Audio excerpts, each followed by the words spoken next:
Omar was heavily questioned. Cash Patel's continuous questioning left Omar speechless. The air in the hearing room was charged not with noise, but with voltage. No one was speaking, but everyone was listening. A row of cameras blinked red. Reporters tapped quietly. Members of Congress, usually eager to interrupt, sat frozen. At the center of it all sat Ilhan Omar, arms crossed, gaze locked. Across from her sat Cash Patel, unfazed by headlines or identity. He had come with files, he had come with facts. Madam Chair, Patel began, voice sharp and cold. I'd like to begin by addressing a question millions of Americans have asked and never received a straight answer. He turned to Omar. Congresswoman Omar, who did you marry? The room shifted. Stint silence on one side, discomfort on the other. In 2009, Ilhan Omar legally married Ahmed Nurse said Elmi, a British citizen. Years later, allegations surfaced that Elmi was not just her husband, but her brother. Allegations of a sham marriage to help Elmi obtain immigration benefits. Omar had dismissed the claims but never disproved them. Patel opened his folder. Inside, marriage certificates, tax filings, photos, social media posts. You were married to Elmi from 2009 to 2017, he said, but during that same time, you lived with another man, Ahmed Hersey, the father of your children. In 2014 and 2015, Omar filed joint tax returns with Hersey, while still legally married to Elmi, a direct violation of federal tax law. You called it a paperwork error. Patel continued, but didn't correct it until 2019, when journalists caught it. He read from the Minneapolis Star-Tribune. We could neither confirm nor rebut that Elmi is her brother. Translation: she never proved them wrong. You refused to release immigration documents, tax returns, or explain the inconsistencies. Patel said you called the allegations racist, but never offered facts. This hearing isn't about your background, he said, it's about your integrity. Ilhan Omar didn't stumble into controversy. She walked into it, a marriage of convenience, a tax filing of convenience. And when the questions came, she wrapped herself in grievance instead of proof. Today, Patel didn't speculate. He laid out the record, and it wasn't kind. He opened a second folder. This is about money, Patel said, and how Ilhan Omar used donor funds to enrich herself. From 2019 to 2020, her campaign paid nearly $3 million to a consulting firm called E Street Group. The majority of her campaign spending, who co-owned that firm, Tim Minette. Her husband, you were having an affair with him before you married him, Patel said, while traveling with him while paying his firm. And only after media backlash did you cut ties. Not because it was wrong, but because it was politically inconvenient. He flipped through pages. $146.0 to E Street in Cone 2020. $400.0 more by summer. Nearly $3 million be years in. No competing bids, no transparent contracts. Just donor money flowing to a partner. If this were a Republican, Patel said your party would call it corruption. And you would be right, he continued. You ran on transparency, but refused to disclose the full contracts. You claim the FEC cleared you. Yes, they did. But the FEC doesn't clear ethical betrayal. Ilhan Omar didn't just fail an ethics test. She used her platform to hide it. He dropped the third folder. The room tightened. The issue wasn't just money. It was trust. Patel stared straight at Omar. Madam Chair, he said, if this congresswoman wants to speak of justice, then she owes Americans a full account of her words, especially those that divide. He recalled 2019, her infamous tweet.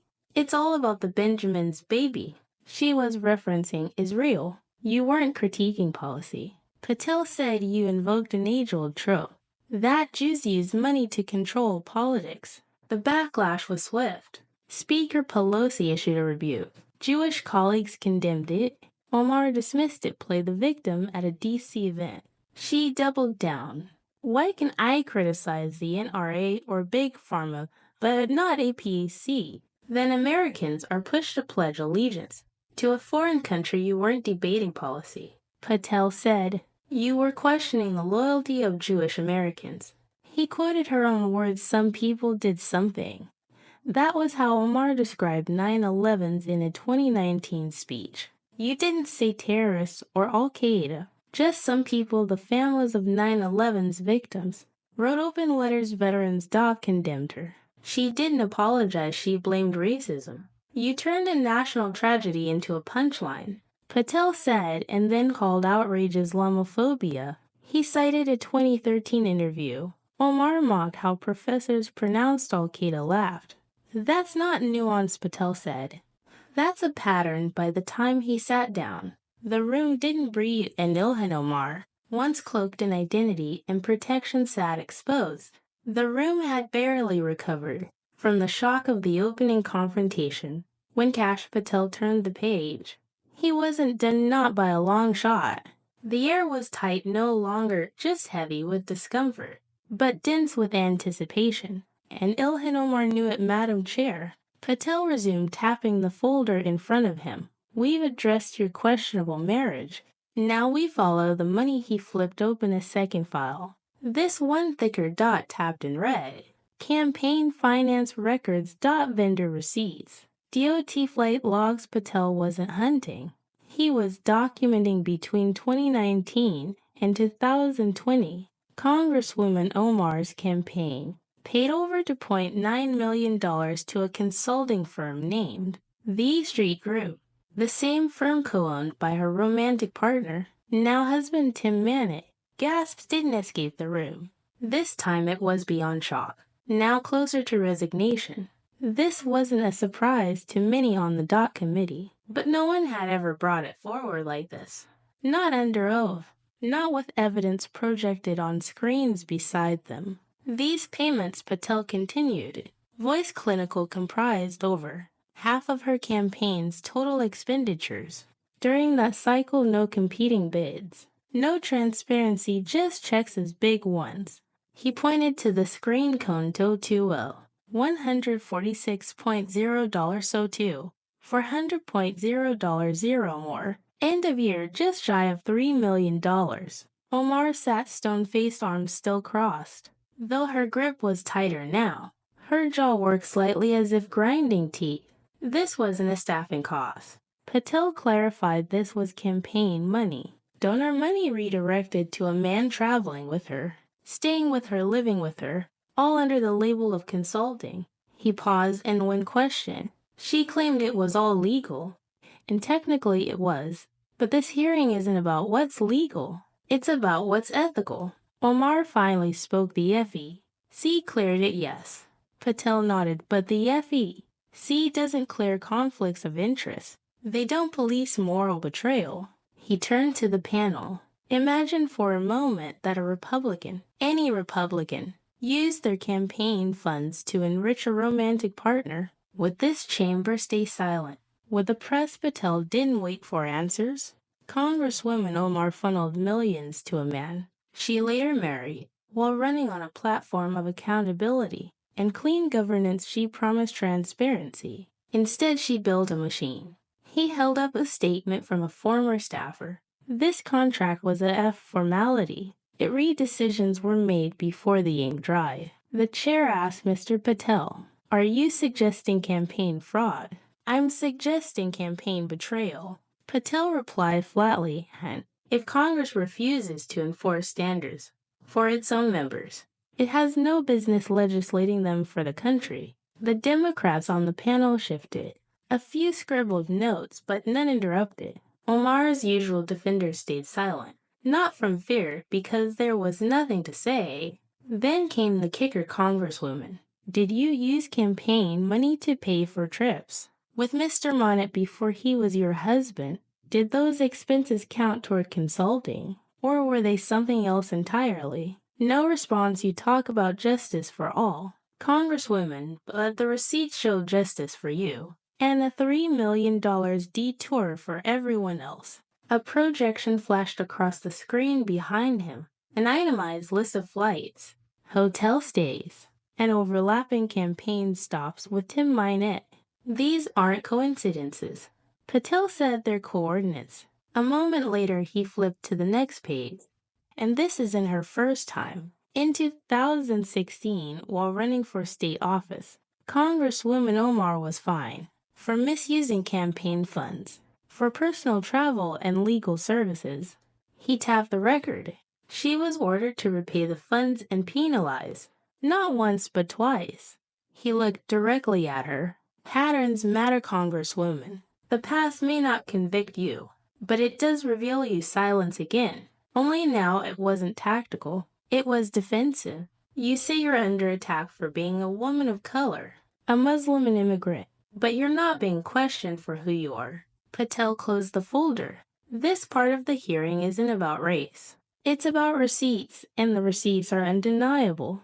And with that, the screen behind him blinked off. The hearing paused for recess, but no one stood because no one, not even Omar, could ignore the sound that followed. The quiet sound of credibility collapsing. As the recess ended, the hearing room remained tense. Members returned to their seats with fewer words and heavier expressions. The silence wasn't just a pause. It was expectation, dread, and the weight of what was coming next. Cash Patel stepped back up, this time with a smaller file, thinner but no less powerful. "Madam Chair," he said, voice controlled, "we've reviewed campaign, ethics, and financial contradictions. Now we examine public rhetoric."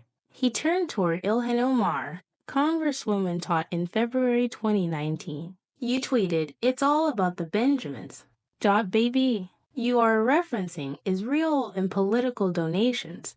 There was a stir. The quote was infamous, but hearing it spoken aloud under oath gave it new weight. This wasn't a slip. Patel continued, "It invoked a trope, an ancient anti-Semitic stereotype, that Jews use money to control political systems." He tapped a printed article. The backlash was immediate and bipartisan. Speaker Pelosi condemned the comment. Jewish colleagues, including allies of your own party, publicly rebuked you. Omar said nothing, but instead of apologizing sincerely, you doubled down at an event days later. You said, and I quote, "I want to talk about the political influence in this country that says it's okay for people to push allegiance to a foreign country." Patel leaned into the mic. "That's not criticism, that's an accusation. And that accusation questioned the loyalty of American citizens. Jewish Americans." He flipped to another article. "Your words led to a House resolution condemning anti-Semitism. It didn't name you, but it didn't need to. Everyone knew who it was for." A Democratic staffer squirmed in the back. Patel didn't flinch. "You said the criticism was racist. You said you were misunderstood. But criticism isn't bigotry when it's based on your own words." He held up a printed transcript. "In a 2013 One interview, you described your professor saying Al-Qaeda with emphasis, and you laughed. You mocked the tone. You said it was hilarious. The room stilled again. You found it amusing how Americans took the names of terrorist organizations seriously. You didn't just critique. You ridiculed." Patel paused. "Let that sit." Then he clicked a button, and on the screen flashed another quote. "Some people did something." Your words in 2019, referencing 9/11. That's how you memorialize the deadliest terrorist attack in U.S. history. The quote hung in the air like smoke after an explosion. You didn't say in terrorists. You didn't say Al-Qaeda. You said some people. Patel's voice grew firmer. Families of the victims wrote letters. Veterans were appalled. Even members of your own party begged you to clarify. And you didn't. He flipped the folder shut. You didn't just offend Congresswomen. You eroded trust, and then you hid behind your identity. When called out, Omar's lips moved a murmur to her aid.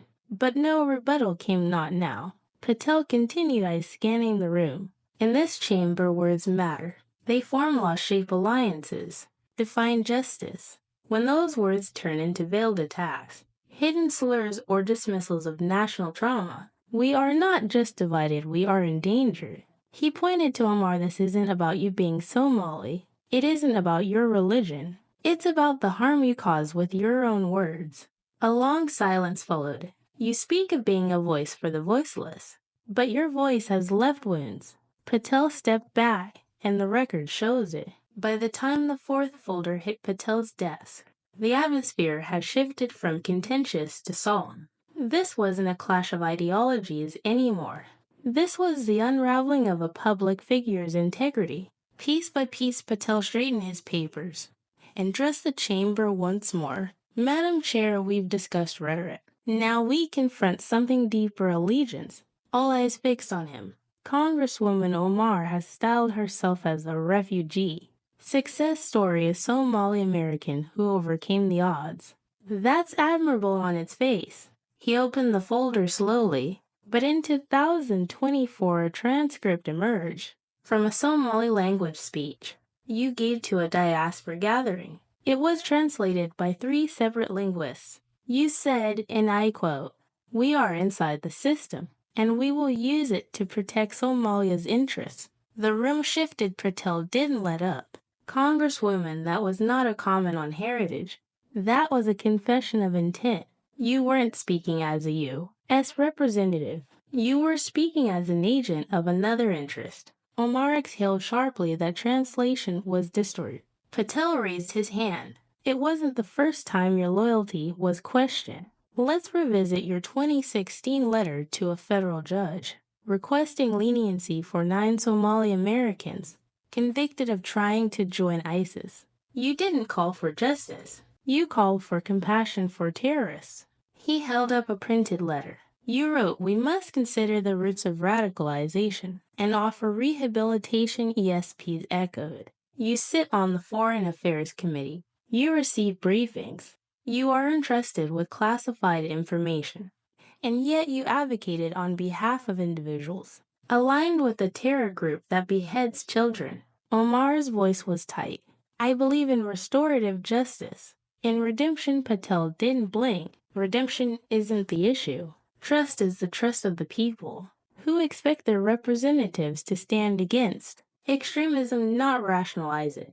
He took a step forward, and in a 2013 interview you said Al-Qaeda sounded funny when your professor pronounced it. You laughed on camera, while families of 9/11 victims still mourn. A pause. This isn't political disagreement. It's a moral inversion. Patel glanced at the screen behind him. A slide flashed the phrase, "Some people did something." That was your way of memorializing 3.0 murder. Americans, Omar whispered to her aide. Still no full response. Patel let the silence speak.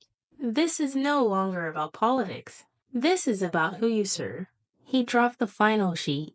Congresswoman, do you serve the Constitution, or do you serve a story? A brand built on grievance, not governance. He stepped back. The committee was silent. There was nothing left to add. The silence that followed part 4 wasn't mere tension. It was paralysis. No one wanted to be the first to move, to breathe, to break what had become an unspoken understanding. This hearing had passed the point of no return. Cash Patel adjusted the final folder in front of him. Slower this time. This wasn't for effect.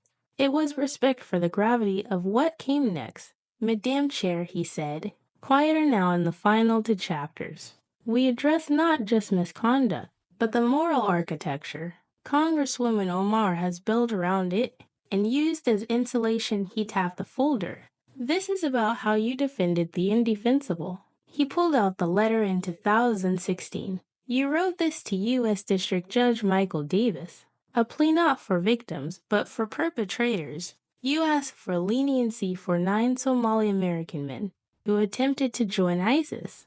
He held it up in your own words. A restorative approach to justice offers a path for emotional redemption. You said harsh sentences would alienate them further. He walked toward the projection screen. The judge's reply, though not displayed, was known. He had denied leniency. The young men received years in federal prison. Patel turned back to the room. This was not an abstract theory. These weren't kids caught stealing bicycles. These were men radicalized, trained, prepared to kill, pledging themselves to a group that beheads children and lights men on fire. Omar's defenders had long argued her letter was one of humanity, that she was simply advocating for marginalized youth. But Patel said, "You didn't write that letter before the trial, when their motives were unclear. You wrote it after the FBI foiled their plot, after prosecutors presented evidence of coordinated travel, encrypted communication with known ISIS members, and martyrdom pledges. These weren't confused boys. They were committed extremists." Omar straightened in her seat. "I believe then. And I believe now that compassion is part of justice. Compassion without accountability." Patel countered his complicity. He flipped another page in a 2013 interview.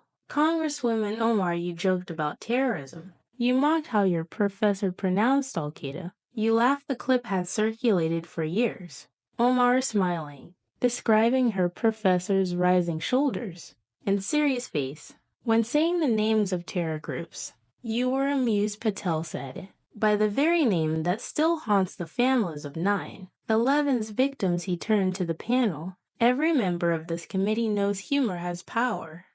And who we laugh at or with tells the truth of who we are." He let the silence hold, then continued. "This wasn't an isolated lapse. It was part of a pattern, a worldview in which America's enemies are misjudged, mischaracterized, or misunderstood, but rarely condemned." He walked back to the center. "You frame terrorism as a reaction. Not evil blame the West. Not the perpetrators advocated leniency. Not deterrence, and all the while held a seat on the Foreign Affairs Committee, a committee responsible for overseeing America's national security interests abroad."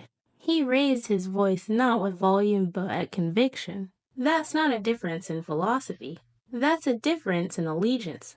Omar remained still. No rebuttal, no tweets, no deflection. "And let us remember," Patel said, eyes scanning the gallery, "this isn't about a vote, it's about trust. Because when the line between dissent and disloyalty is blurred, we must ask who pays the price." He answered himself, "The American people." Patel closed the folder with a crisp snap. "And we're not done yet." The hearing room was heavy. Not with that sound, but with realization. For years, Ilhan Omar had thrived under a storm-proof shell, an armor stitched together with headlines, hashtags, and hollow mantras. But today that armor had cracked. Her expressions, once defiant, now flickered between shock and calculation. Across from her, Cash Patel remained stone-faced. The room had shifted not toward politics but truth. And when truth walks in, even the loudest lies go quiet. Madam Chair cleared her throat. "Congresswoman Omar, do you wish to respond?" Omar leaned into her microphone slowly. Eyes locked forward, she didn't blink. "Everything you've heard today," she began, "was meant to break me, to shame me, to silence me." She paused, looking around. "But I will not be shamed for being a Black, Muslim immigrant woman in power." That was the moment Cash Patel stood. Not suddenly, not angrily, just with the weight of something final. "No one here tried to shame you, Congresswoman," he said, voice low and clear. "This hearing was never about your race. It was about your record, and you still haven't answered a single question." Omar's silence this time was deeper. Even her supporters in the back row didn't shift. Her narrative had carried her for years. But now the room was immune. Truth had burned through the smoke. Cash turned to the committee. "We have now submitted over 400 pages of supporting documentation, from tax records to court letters, to campaign financial disclosures. Every word you heard today is sourced, cited, and authenticated." Then he looked back at Omar. "This isn't political theater. It's accountability." He sat down. And that finally was it. The chairwoman turned to the committee. "This concludes the public portion of the hearing. Further deliberations will continue in closed session." The gavel fell, but the weight didn't lift as people filed out. No one reached for selfies or side conversations. Reporters didn't shout questions. They were too busy processing the moment. A woman once seen as untouchable had been confronted, and not by slander or rage, but by paper cold calm, permanent outside the building. Cameras clicked, but the vibe wasn't celebratory. It was reflective, somber. In the days that followed, a shift occurred online, on air, and even behind closed doors. In D.C., CNN's coverage was hesitant. Omar faces scrutiny over financial ethics. Fox News lit up. Ilhan Omar's legacy crumbles under evidence. On Reddit's or Politics, the top comment read, "It's not about where she came from. It's about what she did when she got here." But the moment that broke the narrative came 3 days later, when the New York Times ran a full, front-page editorial titled, "The Shield Has Fallen, When Identity Fails to Hide Truth." The op-ed was unrelenting. It acknowledged Omar's pioneering status, but slammed her conduct, citing the hearing's evidence in full detail. The closing line sent a ripple through progressive circles. Representation is not immunity, and the trust of a nation is not an accessory. It is Ilhan Omar's team scrambled. Her publicist issued a brief denial. Her Twitter went dark, her usual defenders, the squad progressive think tanks, activist influencers paused. Some even went quiet because they knew, and so did she. A week later, an anonymous letter leaked to the press, signed by a former FEC official. It read, "Ilhan Omar's campaign filings were flagged twice. They were just never pursued. Congressional whispers turned into meetings. Investigations launched quietly, but not without consequence. The House Ethics Committee announced a formal review. The IRS opened an inquiry into her 2014-2017 tax filings, and in Minneapolis, a federal grand jury was impaneled. Publicly, Omar remained a representative. Privately, she was radioactive. Donors pulled back, events canceled, appearances postponed, and within weeks, her greatest shield, the Democratic leadership, backed away too. When asked whether she still had their support, the speaker replied, "Everyone is accountable to the same standards. No exceptions."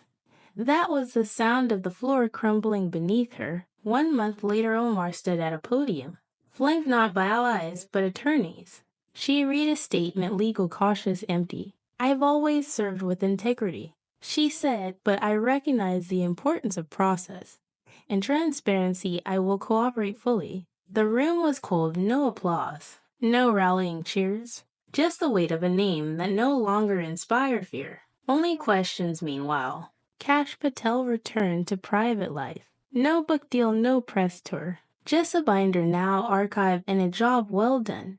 When asked by a journalist if he had a message for Omar, he replied simply, "Truth has no bias. It only has consequences." And that was the closing chapter of a story that began with slogans but ended in silence. Because in the end, when the records are read aloud, when the headlines fade, when identity can no longer block inquiry, only one thing remains.